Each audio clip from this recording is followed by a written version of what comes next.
Dan Orlovsky, I have a confession to start with this week. I did not do my homework and watch the Christmas films you assigned to us. I forgot to do that too. That's a missed opportunity for you. Also, that was a very, very interesting lead-in sponsor of Pajamagram. And when you said nude, I was like, is he going to tell me he sleeps naked or something? So I'm glad it didn't go there, man. But I'm telling you, we watched Elf last night. You've seen Elf, yes? Well, I've seen Elf, of course, yeah. Okay, so listen, tomorrow night we're watching Christmas Chronicles 1. So why don't you get it done at the same time as my family? Okay, a watch along is what we can do. We can. I'll get on that. I'll get on that for next week. So we were talking about this. You were on the Monday night broadcast this past week. One of the two games. ESPN flexed out the Patriots and the Chiefs a couple of weeks ago.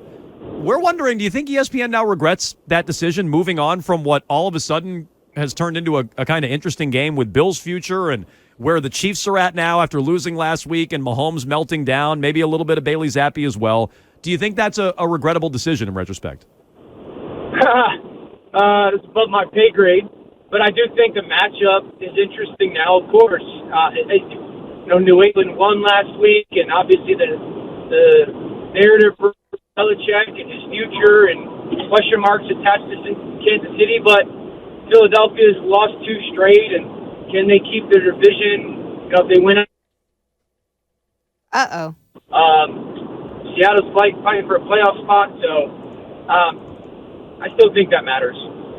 We lost you there for a second, Dan, but now you're back. Just wondering what you made of Bailey Zappi's performance on Thursday. Were you surprised by that first half, and what do you make of the success that he had in the first half? Yeah, he obviously played well. Their plan was pretty good to just get the ball in his hands and kind of let the backs work on the backers. I thought the 2 touchdown passes to Hunter were really good throws. If just watching them, it seems like, and this happens at times, where like you're just throwing it no matter what.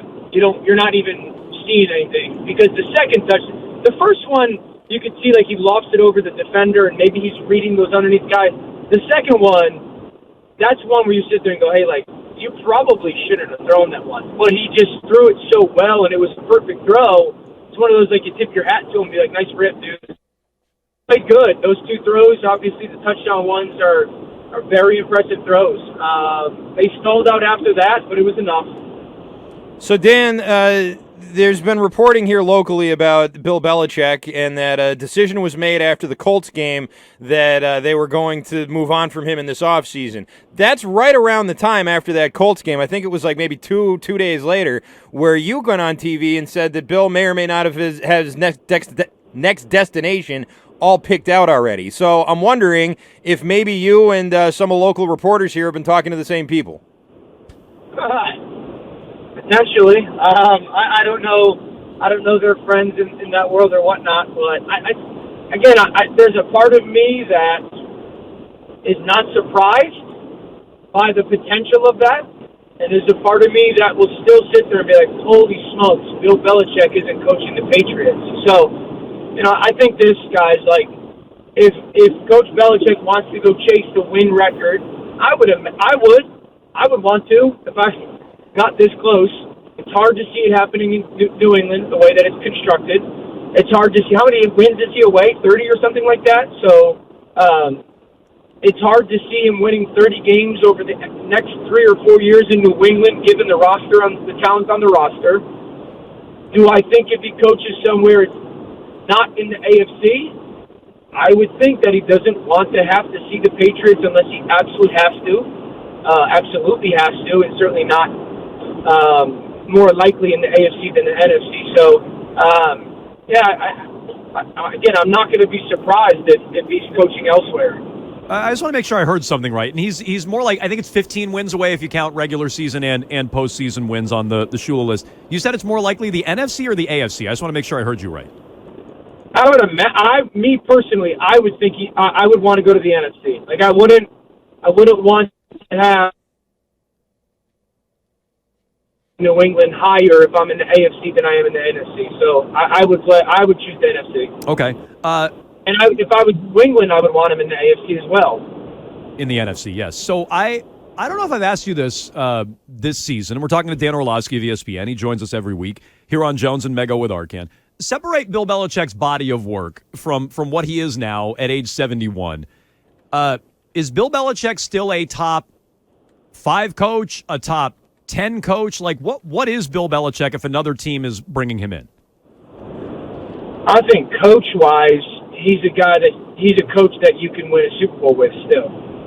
I mean, just watch the defense play. I thought the defense was going to fall off this year after the Gonzalez injury and Matt Judon.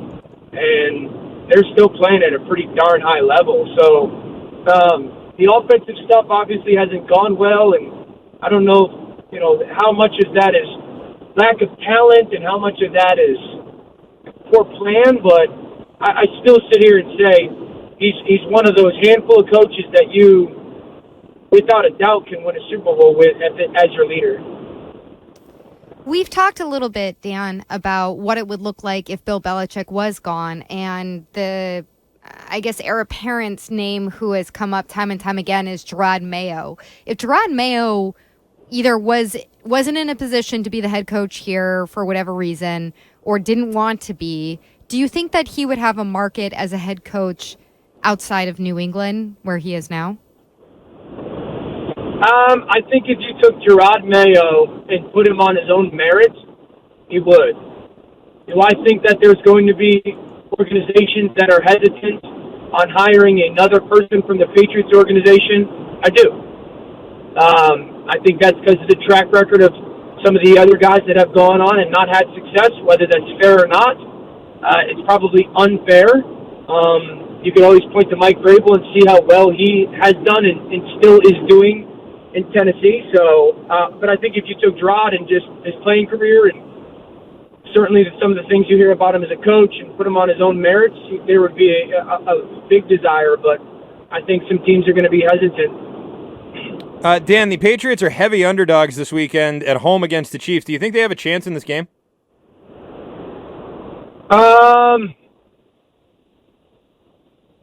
Slim chance. I think things would have to go ideally for them. You'd have to get some type of force a couple field goals or red zone turnover. You got to give yourself a chance in the fourth quarter and hope that, Kansas City continues to make the mistake at the end that has hurt them so many times. Kansas City's defense is a very good defense, very talented. They're going to play a ton of man coverage. Obviously, New England has struggled with that. And then, Kansas City's offense, their pass rush tackle-wise or their pass protection tackles-wise is really poor. Obviously, they don't have a ton of playmakers. Rashid Rice has become a guy. So I think their defense can play good enough to keep them in the game, but they're going to have to, kind of like how Tennessee did on Monday night, red zone turnover, get a couple sacks, force field goals, and try to keep the game close. All right, Bailey Zappi out dueling Patrick Mahomes. You're telling us there's a chance. Dan Orlovsky, we're going to do our homework this week. Christmas Chronicles, it's on my list, and we'll talk to you next Wednesday. Thanks so much. Have a good week, guys. All right, Dan Orlovsky, as all our guests, joins us on the Harbor One Hotline.